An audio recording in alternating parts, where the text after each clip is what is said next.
Good morning, everyone. This is CNN 10. I'm Isabel Rosales, and I am so happy to be back filling in.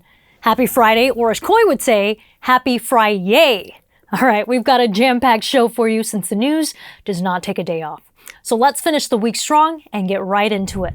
We start first in California, where 25 million people from Southern California to the San Francisco Bay Area are under a rare red flag fire warning. Powerful winds fueled fast-moving wildfires earlier this week, and the extreme weather conditions are expected to worsen as those winds are forecast to pick up speed. Officials are calling the fire event life-threatening. The mountain fire in Ventura County burned into neighborhoods, setting homes on fire. Thousands evacuated before that fire spread to more than 14,000 acres in just a matter of hours. California's Governor Gavin Newsom announced FEMA support for fire rescues in the area.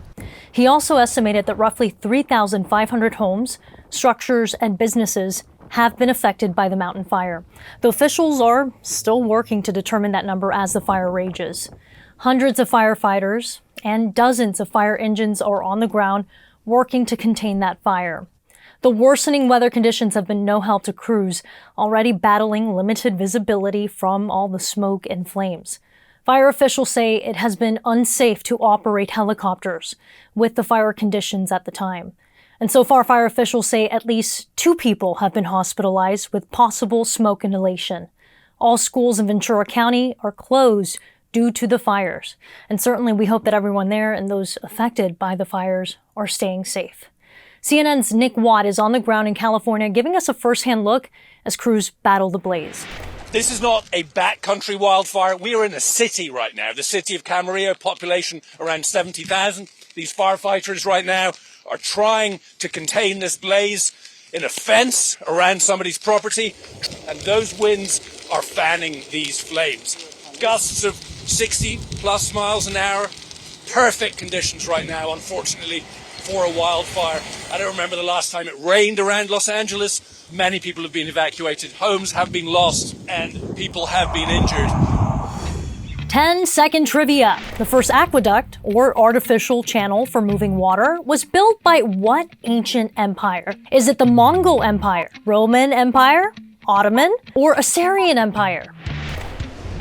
Your answer here is the Roman Empire, building the first aqueduct in 312 BCE and constructing the waterways throughout Europe, North Africa, and Asia Minor.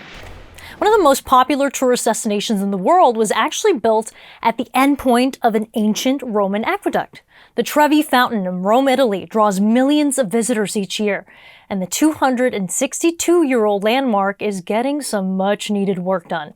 Officials are restoring and cleaning out a decade's worth of mineral deposits, grime, and junk stuck in the fountain. It's all happening ahead of the 2025 Vatican Jubilee, which actually begins on Christmas Eve this year. CNN's Barbie Latza-Nadeau talked to some of the tourists there. Take a look. The Trevi fountain here in central Rome normally conjures up images of romance.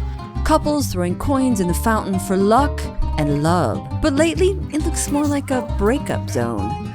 The city is refurbishing this 18th century Baroque masterpiece. So they've set up what has been described as a swimming pool or bathtub to collect the coins. But as you can see, it's not as easy as it looks. Well, we're a little disappointed we've come all this way, but just to get into the vibe of everything, it's good, it's good. Legend says that if you throw 1 coin over your shoulder into the fountain, you'll come back to the Eternal City. 2 coins means you'll fall in love with an attractive Italian, and 3 coins ensures you'll marry them. No one knows what it means when you miss the water altogether. The bathtub will be here until the €300,000 renovation is done, and the real Trevi fountain is filled with water once more. We're disappointed, we love it anyway. I don't think we'll come back another time on this trip, but we'll probably come back another time maybe after the big Jubilee in 2025 when everything's not under construction. Window washing skyscrapers or tall buildings is a complex operation that can make anyone with a fear of heights queasy just thinking about the dangers that come with it.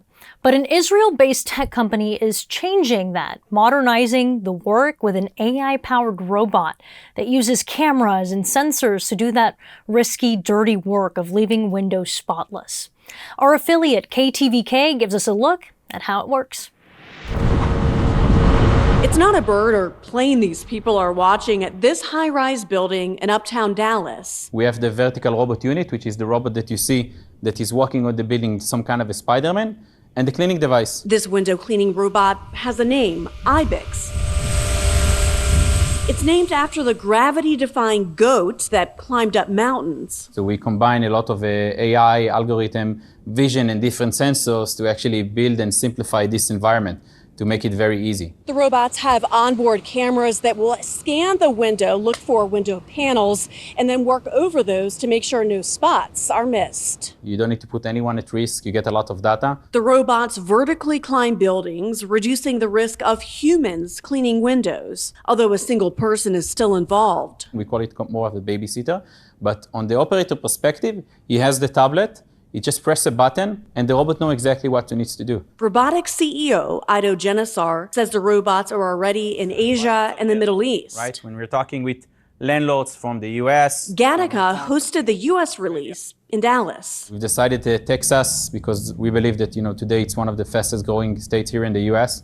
And we've seen the demand here in the market. Ibex also inspects buildings and lets landlords know where issues may arise. It doesn't make sense that people are still doing the same thing as they did 60, 70 years ago. It's technology taking North Texas into the 21st century, one AI robot at a time.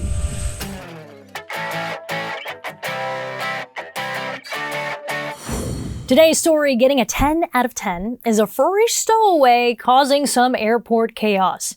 Travelers at LaGuardia Airport's Terminal A got a surprise when a raccoon dropped in near check-in and security. Contrary to popular beliefs, the furry creatures are not TSA approved. This unexpected traveler snuck into LaGuardia Airport in New York. Hey, yo, someone get this.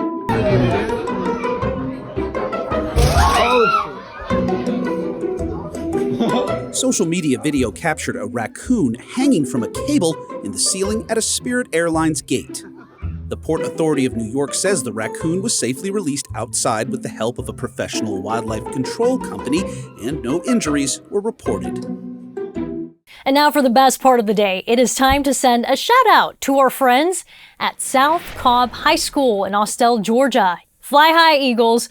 What a great way to end the week. Thank you all for letting me guest host this amazing show. And don't worry, Koi will be back here next week.